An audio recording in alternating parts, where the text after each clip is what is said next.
The horizon cut through empty space like a knife through dark water. Commander David Turner stood on the bridge, watching the stars move past the viewport. He had been in the neutral zone for 3 weeks now, patrolling the empty stretches between human and alien territories. Nothing much happened out here. Most ships avoided this area because there was nothing to find and nothing to fight. Then the distress signal came. David heard it first as a soft beeping on the communication console. The signal was weak and broken, like someone was calling from very far away.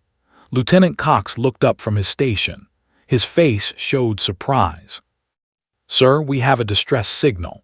It is coming from the moon below," said. He pointed to the pale moon that hung in space below them. David leaned forward. "What kind of ship?" "Unknown, sir. The signal is not in any human code. It is not anything we have seen before," answered. He worked quickly at his console, trying to understand the signal. The crew of the Horizon was small but good at what they did. They had been together for 5 years, through quiet patrols and small problems, but they had never found anything like this before. David made a fast decision. "Take us down to that moon. Slow approach. Keep the weapons ready but not armed," he said. The ship moved down toward the moon. It was a small gray world with many craters. The craters looked like old wounds that never healed. The distress signal got stronger as they moved closer. When they landed, David took a small team with him. Dr. Lisa Brooks, the ship's medical officer, Sergeant James Hayes, the head of security, and 2 other soldiers. They wore heavy suits that could keep them alive on strange worlds. They carried lights because the moon had no sun of its own. It was just a dead rock floating in space. The wreck was worse than David expected. The alien ship had come down hard and fast. Its body was bent and broken. Fire had burned parts of it black. There was no way the ship could ever fly again. David wondered how anyone inside had lived through the crash. They found the first body near the ship's outer door. It was not human. Its skin was not skin at all, but something like crystal, clear and smooth. It had no hair. Its body was thin and wrong-looking. It had 4 arms instead of 2. The body was dead, very dead. Inside the ship, they found more bodies, all dead, all alien. The ship smelled bad, like burned metal and something sweet and wrong. Their lights showed twisted metal and broken machines everywhere. Then Lisa found her. The alien female was hidden in a small room, maybe a storage area. She was breathing, but her breaths were very shallow. Her crystal skin was cracked and broken in many places. One of her 4 arms hung at a strange angle, the wrong way. She was bleeding, but her blood was not red. It was clear, like water, but thicker. "She is still alive," Lisa said. She said it with wonder, like she was surprised the alien had not died yet. David knelt down slowly. The alien's eyes were open, but she did not see him. Her eyes looked through everything. They were blue, the blue of deep ocean water, and they were empty. "We need to get her back to the ship," David said. "Sir, protocol says we should not bring an unknown alien aboard," Sergeant Hayes said. He was right about the rules. Every human knew the rules about strange aliens. Do not trust them. Do not bring them aboard. Do not help them. David looked at the sergeant. Then he looked at the dying alien female. "Bring her," he said. Back on the ship, Lisa worked fast. She had David and another soldier help her move the alien to the medical room. The alien did not fight them. She did not have the strength to fight. Lisa cut away the damaged crystal skin and found the body underneath. The female had bones like any animal, but they were very light and thin. Her organs were not like human organs. They were complex and strange. "This is going to be hard," Lisa said, not really talking to anyone. She was talking to herself, thinking through what she needed to do. "I do not know her biology. I do not know what will help and what will hurt." "Do your best," David said.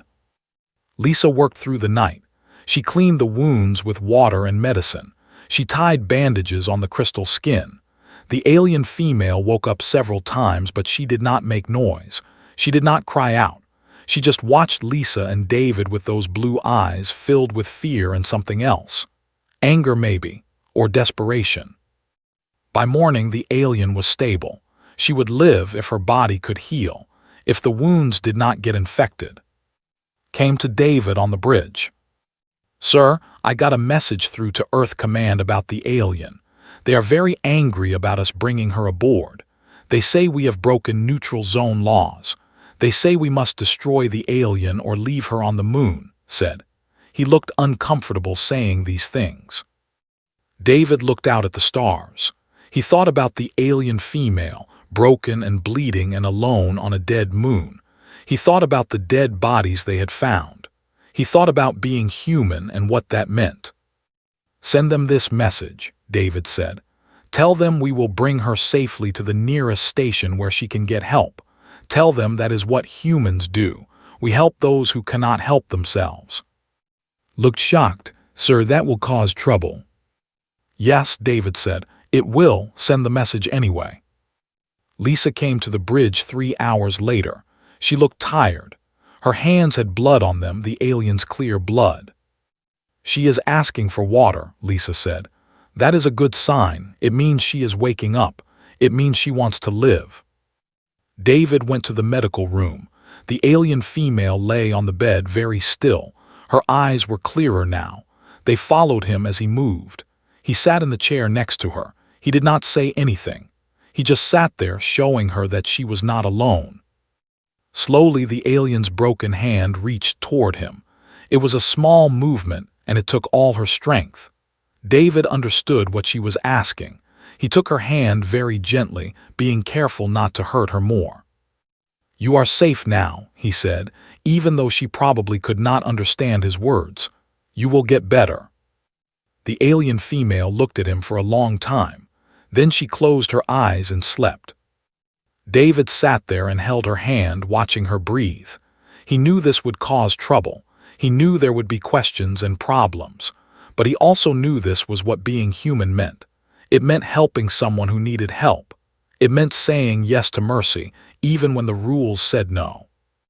Outside the viewport, the stars burned cold and silent. They had seen many things in their long lives. Now they would see what humans could do. The alien female woke on the 4th day. Her blue eyes opened slowly and she looked confused. She did not know where she was. Her forearms moved and she tried to sit up. The movement caused her pain. She made a sound like wind moving through dead trees. Not quite a word, not quite an animal sound. Lisa was in the medical room checking her bandages. She moved quickly to help the alien lie back down. "Easy, you are hurt very bad. You need to rest," Lisa said. The alien female looked at Lisa. Then she looked past her at the white walls of the medical room. Slowly, understanding came into her eyes. She realized she was not where she had been.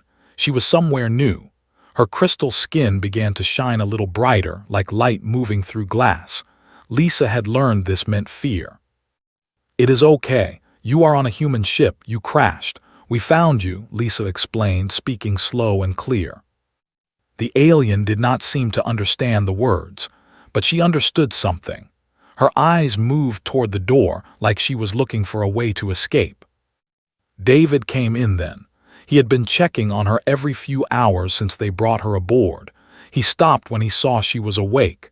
He did not move fast or make sudden movements. He just waited, letting her see him. "My name is David," he said, speaking slow. "I am the commander of this ship." The alien watched him. Her body was very tense.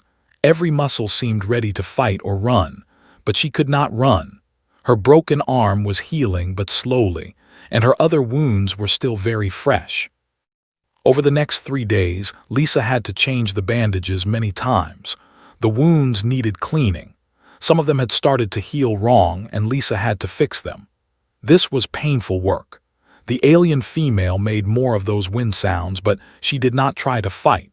She seemed to understand that Lisa was helping her, even though the help hurt. On the 7th day, David came to help Lisa with the cleaning. The alien's biggest wound was on her back, where something sharp had cut very deep. Lisa had closed it, but she had to keep cleaning it to make sure no infection started. David washed his hands. He put on gloves that would not hurt her crystal skin. He moved carefully. He had done this before, treating people who were broken and hurt, but this was different. This was not a human. This was something completely strange. Lisa prepared the cleaning solution. It was cool and would help the wound. David began to work on the wound very carefully. He was being gentle. He was being slow.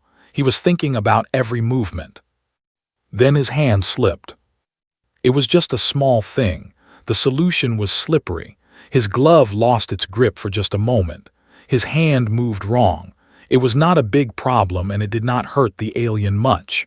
But it happened. David immediately looked at the alien female's face to see if she was okay. What he saw changed everything.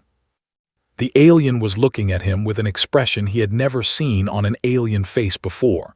Her blue eyes were clear and focused, and she was smiling. A real smile, not a fear smile, not a pained smile, a genuine smile of gratitude and understanding. In that moment, David understood something important. This alien was not just an animal. She was not just a strange creature. She was a person. She was someone who could feel kindness, someone who could recognize when another being was trying to help. Lisa saw it too. She stopped what she was doing. The alien female spoke for the first time. Her voice was like wind chimes, like something made of ice and crystal. You, she said, just that one word. She was struggling to form human sounds. You, help. Yes, David said, we help. The alien closed her eyes. Her smile stayed. She seemed to relax. Over the next 2 days, the alien female began to improve quickly. She started to eat. She started to move more, being careful with her wounds. She started to speak more words in human language, though they sounded strange coming from her. On the 10th day, she told them her name. I am, she said, I am from the... David knew the name. They were known in the galaxy as a cold, logical species. They did not feel emotions the way other species did. They did not form friendships or care about individuals. They were organized and controlled. They worked together only because it made logical sense. But was not cold, was warm in her own way. She began to tell them her story. My people were free once, said, her human words were getting better. We had art and music and joy, but then the Emperor came. He found something in our minds, something he could use, telepathy, power over thought. He made your people into slaves, Lisa said. Yes, said. For 3 generations we have been controlled, we have been weapons. We have killed because we were told to kill. We have forgotten what it means to want something for ourselves. We have forgotten joy. David listened. He understood why she had been on that ship. She had been running. She had been trying to escape. Why did you smile at me? David asked, when my hand slipped. Looked at him for a long time. Because you did not mean to hurt me. And when you made the mistake, you looked worried. You looked like you cared if I was hurt. My people, my captors, they would not care. They would not even notice they had caused pain. But you noticed. You cared. That is what humans do, David said. We care about each other. No, said. You care about someone you did not know, someone from a different species, someone you had just met. That is not normal. That is special. She looked at both of them, David and Lisa. When your hand slipped, I understood that there was something different about your kind, something that could break the chains in our minds. Hope, kindness, the belief that another being matters. David felt something move inside him. He realized that this alien female had seen something in him and Lisa that might be important, not just for her, but for her entire people. I need to tell you something, said. Her voice was getting stronger. Something important. The Emperor will look for me. He will be very angry that I escaped. He will want to know what I know, but there is something else you need to know. What? David asked. There is a weapons facility, said. It is hidden in the outer systems. It is where the Emperor keeps the strongest weapons, weapons that could destroy entire worlds, weapons that could threaten every species in this galaxy. He has forced my people to build them, to perfect them." "Why are you telling us this?" Lisa asked. Looked at David again. "Because you showed me kindness when you did not have to. Because you cared about my life when I was a stranger. Because that is what humans do. And I believe that humans might be the only ones who can stop what is coming." David understood then that his small act of mercy had consequences, that helping one alien female had opened a door he could not close, that everything was about to change. The message from Earth Command came 3 hours after told them about the weapons facility. Read it aloud to David in the commander's ready room. The message was clear and cold. "Commander Turner, you are ordered to immediately deliver the alien captive to the nearest neutral station for transfer to the Empire. Failure to comply will result in court-martial and discharge. You have 48 hours to comply. Earth Command out." David read the message twice. He understood what it meant. The Empire had sent a complaint up the chain of command. They had demanded his prisoner back. And Earth Command, following the rules and the laws, had ordered him to hand over to them. But David also understood what that would mean. If went back to the Empire, she would be killed. The Emperor would make sure of that. She had escaped. She had talked to aliens. She had given away secrets about a weapons facility. The Emperor did not forgive those things. "What do you want to do, sir?" asked. David sat back in his chair. "How long until the nearest neutral station?" 5 days at current speed, said. David made his decision. "We are not going to any station. Calculate a new course. Take us away from all mapped space. We will go to the deep zones where no one goes." "Sir, that is disobeying direct orders," said. He said it carefully. "Yes," David said, "it is."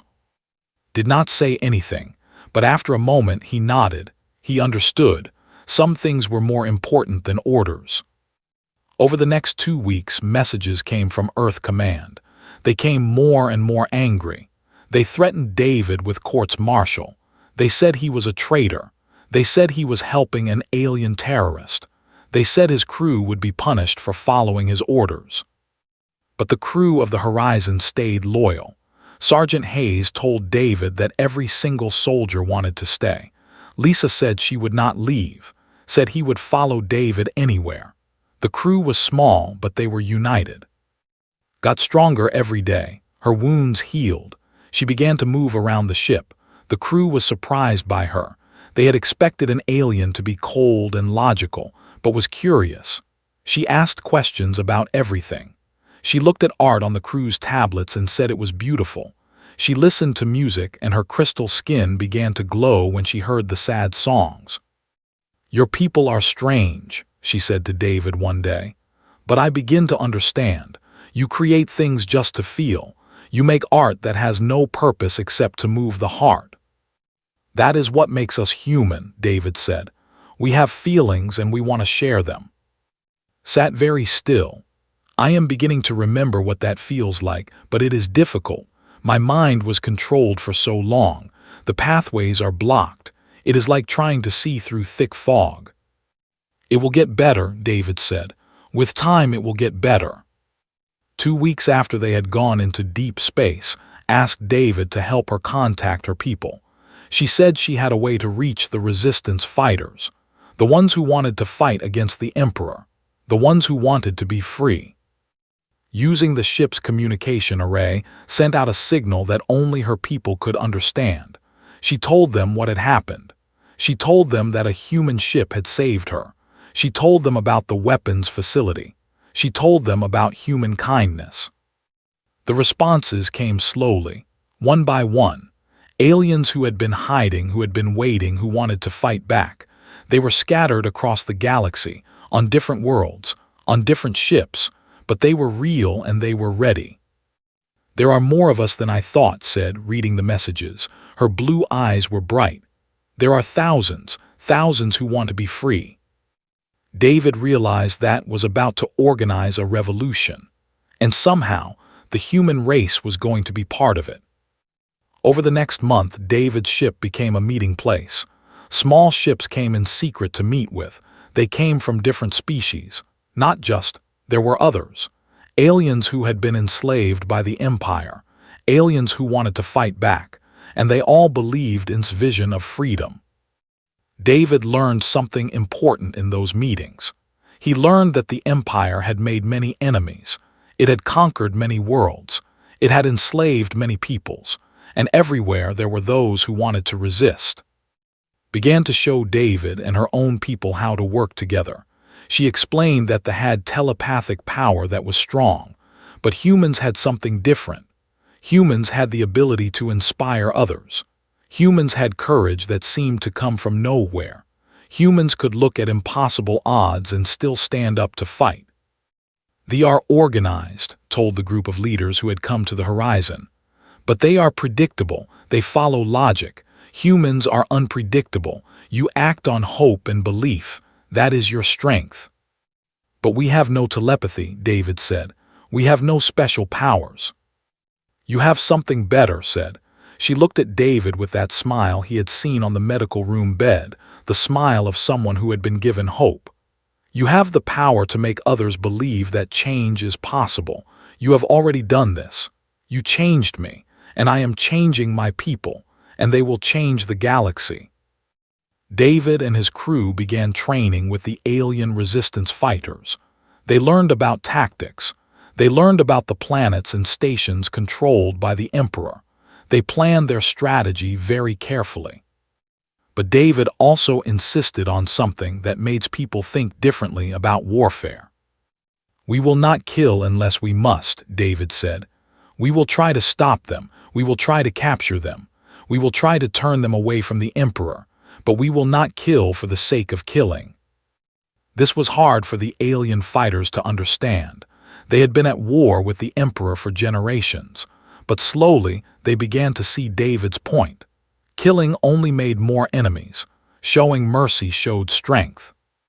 Your species understands something we forgot, one of the leaders said. That strength is not the same as power, that the strong are those who have power but choose not to use it. As the plans came together, David realized that his small act of mercy on a dead moon had started something enormous. One alien female, one simple decision to help, and now it was growing into a movement that could reshape the galaxy. He looked at standing with the other resistance leaders planning the future, and he saw her smile, the same smile that had appeared when his hands had slipped, the smile of hope, the smile that said anything was possible. The attack came without warning. One moment the small human colony on the frontier world was quiet. The next moment the sky lit up with weapons fire. 5 battleships had jumped through space and appeared above the settlement. The Emperor had found them. David was in the command center of the colony when the alarm started. Red lights flashed. The ground shook. He looked up at the monitors and saw the ships moving into attack position. They were huge. They were powerful. They were here to destroy everything. Get me a communication line too, David said. He said it calm, but inside he felt fear. This was the moment everything would be decided. Appeared on the screen moments later. She was in the resistance ship, the one they had been using as their base. Her blue eyes were serious. They found us, she said, not a question of fact. Yes, David said. Are you ready? No, answered, but we will be ready anyway. David made the hardest decision of his life in that moment. He would stay on the colony. He would organize the defense. He would give the civilians time to evacuate, and he would face the Emperor's forces. He turned to Sergeant Hayes. Start the evacuation. Get everyone onto the transports. Everyone who cannot fight gets off this world, now. What about you? Hayes asked. I am staying, David said. Someone needs to hold the line. Hayes did not argue. He understood. They both knew this was how it had to be. David moved through the colony, organizing soldiers and volunteers. He took people who knew how to fight and set them up in defensive positions. He used the terrain. He used the buildings. He made the colony into a fortress. It would not hold forever, but it did not need to hold forever. It just needed to hold long enough. The first ground forces came down in drop ships. They were fast and disciplined. They came in waves, but the colonists were ready. David had placed them well. The first attack was stopped, but more came, and more. Ship entered the battle. She brought the resistance fighters with her. They attacked the battleships from above while David held the ground. It was a beautiful, terrible thing to watch. The small resistance ships were faster and more clever, but the ships had more weapons, more power. The battle raged all through the day and into the night. David fought. He led soldiers. He made decisions that saved lives and decisions that cost lives. War was never simple. War was never clean. Then the biggest ship descended. It landed at the edge of the colony. From it came soldiers in armor that looked like dark crystal, and at the front of them came someone else. The emperor himself had come. David had seen images of him. He had heard stories, but nothing prepared him for the reality of seeing the emperor in person. He was tall. He was beautiful in a terrible way. His skin was red and gold, not clear likes. His eyes burned like fire. He moved like something that had never felt pain or doubt. The emperor called out. His voice was strong and it seemed to freeze the very air. "Come to me. This is your last chance." David was 20 meters away when the emperor spoke. He realized what was happening. The emperor was here to recapture, to make an example of her, to destroy anyone who had helped her. David began to move forward. He did not think about what he was doing. He did not plan it. He just moved. A human soldier with no special powers, no telepathy, no crystal skin, just a man who understood what had to be done. He placed himself between and the emperor. The emperor looked at David like he was looking at an insect that did not matter, an insect that he could crush without thinking about it. "Move, human," the emperor said. "This does not concern you." "It does concern me," David said. His voice was steady even though his heart was racing. "Is under my protection. You are not taking her." The emperor laughed. It was a sound like breaking glass. "You think you can stop me? You are one human. I am the emperor of the. I can destroy you with a thought." "Maybe," David said, "but I do not think you will." "Why would I not?" the emperor asked. "Because my people are different from yours," David said. He said it loud enough that all the soldiers could hear. "We do not kill because we are ordered to kill. We do not conquer because we are told to conquer. We choose. Every day we choose what we do, and I choose to protect someone I care about, even if it kills me." And then David stepped forward, moving toward the emperor, not attacking, not trying to fight, just moving forward, showing that he would not move aside, that he would die rather than let be taken. Something happened in that moment.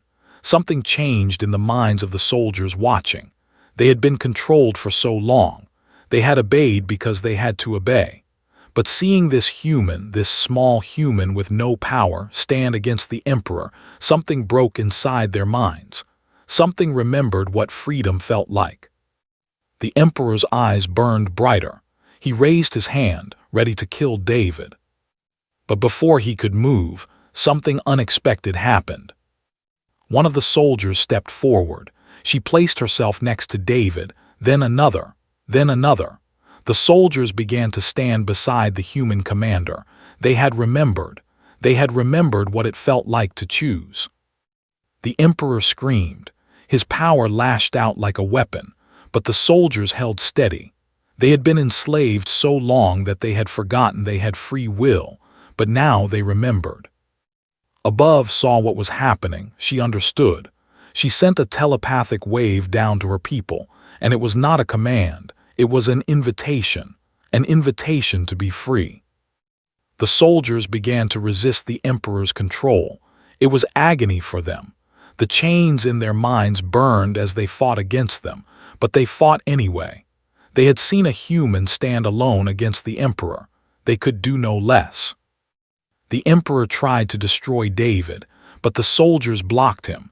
They took the blow that was meant for the human commander. They fell, but they had broken the spell. They had shown their people that rebellion was possible. David caught the Emperor before he could escape back to his ship, not to kill him, to capture him, to hold him, to show that even the Emperor could be stopped. The battleships, without their Emperor's control, began to retreat. The remaining ground forces surrendered. When the fighting was over, David sat on the ground, very tired, came to him. She looked at his wounds. He had been cut by weapons. He was bleeding, but he was alive. "You did something I did not think was possible," said. "You made them remember. You made them choose. You made them see that there is something stronger than control. You made them see freedom." David looked at her. "No," he said. "You showed them freedom. I just reminded them that it was worth fighting for." Knelt beside him, and she smiled, the same smile from the medical room, the smile that had started everything. "Your people are strange," she said, "but I am so glad you found me on that moon." David smiled back. "So am I." 3 months after the battle, the Empire collapsed. It happened faster than anyone expected. When the soldiers saw that their Emperor could be defeated, when they understood that they could choose, the control structure fell apart. The Emperor, imprisoned and waiting trial, could not hold the telepathic chains anymore. His power had come from absolute belief. Now no one believed in him. Across the galaxy, the enslaved began to rise up. They took back their worlds. They stopped following orders they did not want to follow. They remembered art and music and love. They remembered what it meant to have freedom. But the revolution was not just about the other species who had been oppressed by the Empire. Saw what was happening. They rose up too. The Helix, who had been forced to mine dangerous minerals. They who had been turned into soldiers. They who had been enslaved for their knowledge. All of them began to fight for freedom. And through it all, humans were there. Not as conquerors, not as rulers, but as helpers, as teachers, as proof that a different way was possible. Stood in the hall of the Galactic Council. The hall was huge, with windows that looked out at the stars. Every species in the known galaxy had sent representatives. They had come to see what would happen, to see if the old order would be restored or if something new would be born. David stood beside her. He wore a formal human military uniform, clean and sharp. War clothes that her people had made, the first clothes made by free in 3 generations. "We thank you for coming," said to the council. She spoke in the common galactic language, but slowly enough that everyone could understand. "We know you are confused. For 1,000 years, the Empire ruled through power and control. Now, that empire is gone." The council members looked at each other with worry and doubt. For 1,000 years, they had known their place in the order. Now, everything was different. "What will happen now?" asked the Galactic Chancellor, a tall being made of solid light. David stepped forward. He was just a human, not a powerful species, not someone the council expected to speak, but he spoke anyway. "Now, we build something new," David said. "We build a galaxy where no one is enslaved. We build a galaxy where different species work together because they want to, not because they are forced to. We build a galaxy based on choice." "But how?" asked another council member. "We do not know how to live without the Empire. For so long we have lived in fear of it. Now we must live without it." Answered that question. She stood very tall and her crystal skin glowed. "We learn from the humans. They do not have telepathy. They do not have the ability to control minds. So they learn to do something different. They learn to inspire each other. They learn to work together by choice. They learn to trust each other. They learn to love each other." The council was silent. These were not concepts they understood well. They had telepathy. Most other species had physical power or fast ships or weapons, but humans had something different. Humans had the ability to make others want to follow them. "The human commander here, David Turner, saved my life when I was a stranger to him. He owed me nothing. He broke his own laws to help me. He risked his career and his life. When I asked why he did this, he said it was because that is what humans do. That is what his species believes, that all life has value, that helping someone in need is more important than following the rules. David felt uncomfortable with all the attention, but he did not look away. Because of what he did, I learned what it means to have hope. Because of hope, I believed that my people could be free. Because I believed, others believed. And now my entire civilization is free. One human, one act of kindness, and it changed everything. The council looked at David with new understanding. For the first time, they saw the human not as inferior or primitive, but as something valuable, as something that might be needed in this new galaxy. "What do you propose?" the Chancellor asked. David took a deep breath. "I propose that we form an alliance. Humans will work with the free species to help rebuild. We will share what we know about working together without control. We will show that a galaxy can be united through choice instead of power." "And what do you ask in return?" the Chancellor wanted to know. "Nothing," David said. "We ask for nothing." The council members looked shocked. In their experience, everyone wanted something. "We help," David said, "because we are human, and helping is what we do." Over the next year, everything changed. Human ships went to 100 different worlds. Humans worked with freed slaves to help them rebuild. They did not take charge or demand anything. They just helped. They taught. They supported. Traveled with David. They went to the together. It was a world of crystal cities and purple sky that had begun to rebuild their culture. They were creating art and music again. They were learning to feel again. One evening, they stood on a high balcony looking out at the sunset. The sky turned red and gold and blue. It was beautiful. "Do you remember that day?" asked, "when your hand slipped?" "Of course," David said. "That was the moment everything changed," said. "Not just for me, for my entire people. Your hand slipped and you looked at me with care. And I realized that another being could matter more than power or logic or safety. That moment changed everything." David looked at her. "I am glad my hand slipped." Smiled. It was the smile from the medical room, the smile of hope, the smile that had inspired a galaxy. "I am glad too," she said. They stood together, watching the sun set on a freed world. Above them, the stars were starting to appear, stars that would shine on a galaxy that was learning something new, learning that strength could come from compassion, that the strongest species were not the ones with the most power, but the ones who could inspire others to hope. Elsewhere in the galaxy, more humans worked with more aliens. They did not conquer, they did not rule, they just helped. And everywhere they went, they changed things. They showed that a different way was possible. The Galactic Council would never be the same. The old order was gone. The new order was still forming, but it would be built on choice instead of control, on hope instead of fear, on the belief that all life has value. And it had started with one human, one slipped hand, one smile of gratitude. David Turner had saved one life, and in saving that one life, he had helped free a galaxy. Reached for his hand as the sun set. Her crystal skin caught the last light and threw it back at the stars. And David held her hand, as he had in the medical room so long ago. Sometimes the smallest acts of kindness have the biggest consequences. Sometimes one person choosing to help can change everything. Sometimes all it takes is the belief that another being matters. That was the human way. That was why they would matter in this new galaxy. That was why they would help shape a future of hope instead of despair. And as the stars came out, David and stood together, proof that different beings could work together. Proof that kindness was stronger than power. Proof that hope could save the galaxy. The smile on his face was real. It was free. It was the smile of someone who had been saved and who had saved others in return. And in the darkness of space, it shined like a star.